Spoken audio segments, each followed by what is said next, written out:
এই রামাদানে সবাই আমরা এই ডিমের চপটি পছন্দ করে থাকি। হ্যালো এভরিওয়ান, আজকে আপনাদের জন্য নিয়ে এসেছি খুবই সুস্বাদু ডিমের চপের রেসিপি। আর এই ডিমের চপটি বানানো একদমই ইজি।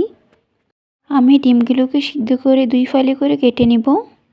আপনারা চাইলে 4 ফালি করেও নিতে পারেন। 2 ফালি করে ডিমের চপটা বানালে চপটা খেতে খুবই টেস্টি হয়। এখানে আমি আগে থেকে সিদ্ধ করা 4টি বড় বড় আলু নিয়ে নিয়েছি। এখন আমি চিলি ফ্লেক্স নিয়ে নিচ্ছি। আপনারা আপনাদের জাল অনুযায়ী চিলি ফ্লেক্সটা নিয়ে নেবেন। এখন 1 চা চামচের মতো টেস্টি সল্ট নিয়ে নিলাম। আমি এখানে 1 চা চামচ লবণ নিয়ে নিয়েছি। আপনারা আপনাদের স্বাদ মতো লবণটা নিয়ে নেবেন। এখন অল্প পরিমাণে সরিষার তেল দিয়ে দিলাম। এখন এগুলোকে আমি মেখে নিব। মেখে নেওয়া হয়ে গেলে এখন আমি আলুগুলোকে দিয়ে নিব।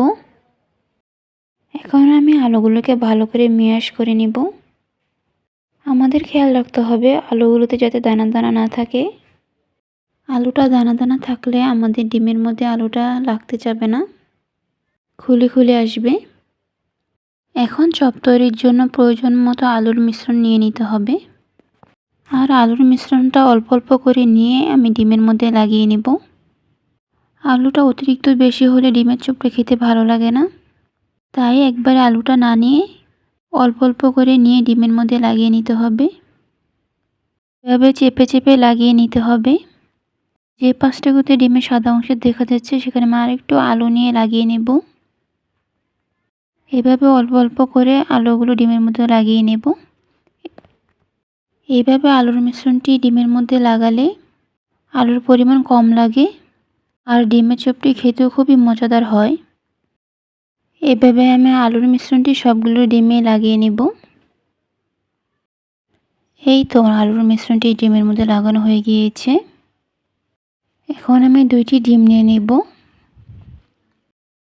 এখানে আমরা 1টি ডিম নিলে হয়ে যেত। এখন আমি ডিমটাকে ভালোভাবে ফেটিয়ে নিচ্ছি। আর ডিমটার মধ্যে অবশ্যই একটু লবণ দিয়ে নেবেন।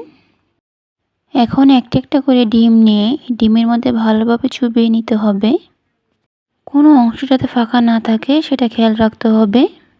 ফাঁকা থাকলে ডিমের চপটা ভাজার সময় খুলে আসবে। এখন এই ডিমের চপটি ব্রেড ক্রাম্পের মধ্যে দিয়ে ভালোভাবে ব্রেড ক্রাম্প জড়িয়ে নিচ্ছি। আপনারা চাইলে ব্রেড ক্রাম্পের বদলে টোস্ট বিস্কুটের গুঁড়োও নিয়ে নিতে পারেন। এইভাবে সবগুলো ডিমের চপ আমি রেডি করে নেব। আপনারা চাইলে এগুলো আগে রেডি করে পরে বেছে নিতে পারবেন। আমি এগুলোকে বিকালে ভাজবো। এখন আমি এগুলো সকালে রেডি করে রেখে দিচ্ছি। এগুলোকে এখন ফ্রিজে রেখে দেব। আপনারা চাইলে সাথে সাথে রেডি করে সাথে সাথেই বেছে নিতে পারেন। এখন আমি একটি একটি করে সবগুলো ডিম দিয়ে বেজে নিব। যারা প্রথম ডিমের চপটা বানাতে যাবেন তারা একটি একটি করে ডিমের চপ বেজে নেবেন। আর ডিমের চপটা ভাজার সময় হাই হিটে ডিমের চপটি বেজে নিতে হবে। লো হিটে ডিমের চপটি ভাজতে গেলে সবগুলো ডিমের চপ খুলে আসবে। আর এই ডিমের চপটি ভাজতে খুবই অল্প সময় লাগে। এখন এগুলোকে আমি উল্টিয়ে দিব। ডিমের চপগুলোকে উল্টানোর পর এগুলোকে আবার আমি হাই হিটে বেজে নেব। এই তো আমার ডিমের চপটি রেডি হয়ে গিয়েছে।